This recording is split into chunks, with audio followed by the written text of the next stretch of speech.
Hello, I'm Dr. Micki Pistorius, author, profiler, and psychologist. If a team of talented scriptwriters stretched their imagination and they were to come up with a plot for a top-ranking television crime series, they may conjure up the story of Thabo Bester and his girlfriend, Dr. Nandipa Magudumana, and their daring prison break in South Africa. Now, Thabo Bester is convicted of rape and murder, and he managed to convince his girlfriend, Dr. Nandipa Magudumana, to smuggle a body into a high-security prison where they set it alight and he escaped. And after they escaped, the couple did not flee, nor did they go in hiding. They were living up the high life in a very affluent Johannesburg suburb of Hyde Park in a multi-million rand mansion. Now, to give you some background, Thabo Bester was born on the 13th of June, 1986, which means he celebrated his 38th birthday a few days ago. His mother never registered his birth, so Thabo was in fact a poor non-entity with no legal identity papers. And this did not suit Thabo Bester, if that is his name, because he has many aliases. And Thabo wanted the high life, so he began hustling. Before his 20th birthday, he was already convicted and in prison for fraud. And while he was out on parole, he started another scam and he was referred to as the Facebook rapist because he lured models. So in 2012, he was convicted of the rape of 2 models and the murder of his then girlfriend. And he was sentenced to this private security prison called Moang in Bloemfontein. So there he was. While in prison, in his prison cell, Thabo conjured up another scam, and he had this fake media company. And amazingly, he would have these gala events that was attended by celebrities out in the audience. And on the big screen, you could see him sitting there and attending this conference online. And nobody actually realized that he was in prison while doing that. Now, Dr. Nandipa's family is of the opinion that he met her online. As in many online romance scams, the scammer researches his target before he actually starts to groom her. Now, Dr. Nandipa Magudumana's social media profile would blaze like a meteor across the screen of Thabo Bester. She was a young, beautiful, educated doctor, and she specialized in dermatology and in plastic surgery.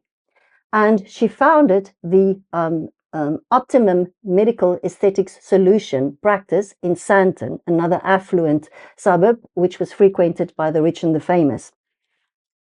By 2018, Dr. Nandipa had climbed the social and corporate ladder to such an extent that she was nominated for the top 20 list of influencers of young South African influencers already by that stage. So we can imagine Thabo sitting in his prison cell looking at this beautiful young woman, and she was dressed in designer clothing and bedecked of jewelry, and think how perfect she is to lure investors into his scams, into his scam community for him. And she had the added benefit that banks would not question large amounts of money rolling into a bank account. So like bees to a honeypot, these investors would be drawn. So in his mind, Dr. Nandipa Magudumana was a perfect match made in prison.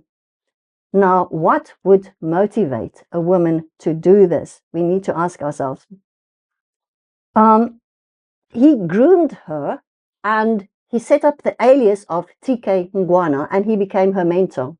And together they set up another scam company called RM Properties, which was a construction company, and they scanned millions and millions of rands from people through this company.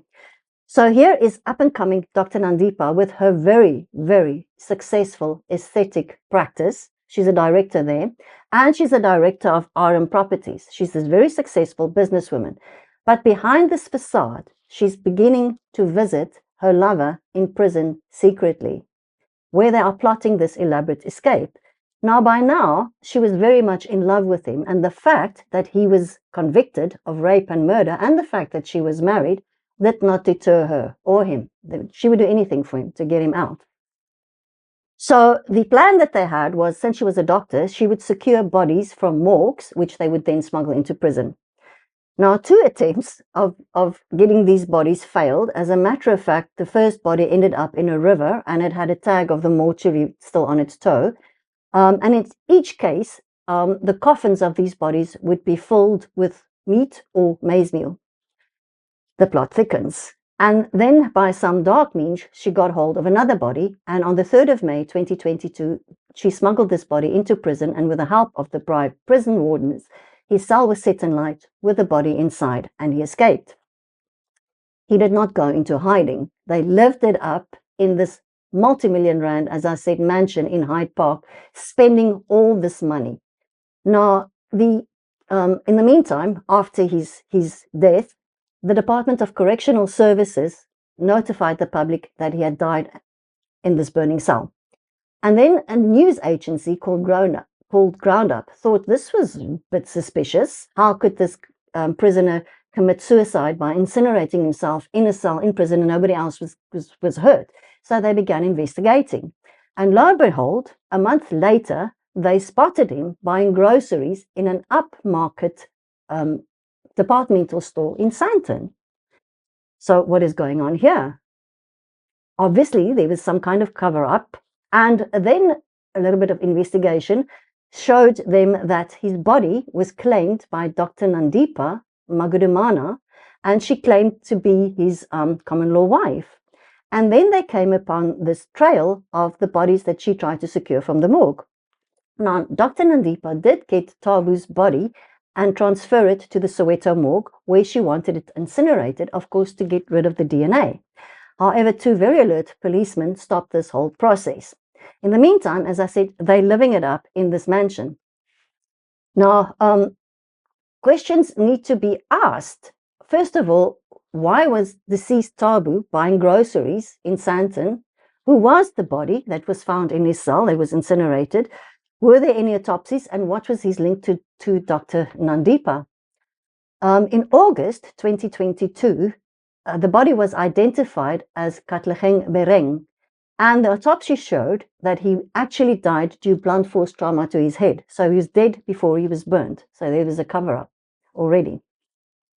And then in March 2023, when Ground Up released the report, 2 days later, Thabo and Nandipa fled the country, and by car. And in April, just a month later, they were actually arrested in Tanzania. He had an American passport with him, and the government issued him emergency travel papers, temporary travel papers, and they were extradited to South Africa. And by private jet, which the taxpayers paid for. And then they were split up into different prisons. Dr. Nandipa was charged with aiding and abetting an escaped convict, and with fraud, and with violation of bodies as a doctor, and also with murder. Her father, the prison wardens, and other people were also charged with aiding and abetting a criminal, and murder charges were, of course, laid because of the death of Bereng. And then in August 2023, the newspaper cameras flashed incessantly as these 2 were brought together for the first time after their arrest in the court. And usually when a criminal duo is split up, the one will rap and sell out the other one, but not Thabo and Dr. Nandipa. She smiled coyly at him, and they were very much in love. And the journalists had a field day commenting on her designer clothing and her hairdo and her nails and the jewelry. Thabo even had the gall to complain to the judge that 29 million rands worth of personal effects were taken from him upon his arrest by the police and not returned. This is the man who scammed millions and millions of people from their personal effects. So the next court date was set for the 5th of June 2024, a few days ago from this video. And the question here is, what was she thinking? Why would a woman do this? Now, the concept of a woman falling in love with a criminal is not unusual, and it's not the first time in history that this has happened. Psychology actually has a word for it. It's called Hybristophilia. In 1986, the year that Thabo was born, the sexologist John Money began writing about this topic, and since then many experts have weighed in. Now, hybristophilia is defined in the dictionary of the American Psychological Association as a sexual attraction to a criminal, a person that has committed a crime. The crime need not necessarily be murder. It can be rape or etc., as long as the person is a criminal, and the gender doesn't really matter. It can be a woman that is in love with a male criminal, or a male in love with a female criminal, or male upon male, or female upon female. But this is hybristophilia, which is really, really interesting. Now, it ranges as well from prison groupies that collect newspaper clippings and perhaps, if they're lucky, a letter from a prisoner, to people who have relationships, usually by letter writing, with people in prison, to the end of the range where women actually marry criminals, and the top-notch husband is, of course, the serial killers with conjugal visits. So this is just such a fascinating topic. I'm not going to say more. Today's video is based upon the story of Thabo and Nandipa, and this is part of a two-part series. Next week's video, I will go more into depth on hybristophilia. So if you like the video, please give us your thumbs up. Please subscribe to the YouTube channel. It is for free. If you are really interested and serious about criminal psychology, then please go to the Patreon platform, and I'm inviting you to become a member of my Patreon community, Micki Pistorius. In this week's video on Patreon, I will give you a much more in-depth analysis of the background of Thabo Bester and Dr. Nandipa Magudumana. And in next week's video on YouTube, we will go more into hybristophilia. And in next week on Patreon, I will give you a researched article on the psychological background and insight into hybristophilia. And in the video, we will cover the profile of a hybristophilia, and does Nandipa fit this profile? We will look at some historical cases of hybristophilia, cases in South Africa, cases that I was consulted on. So thank you very much for watching. Give us your thumbs up and please join my Patreon community. Thank you.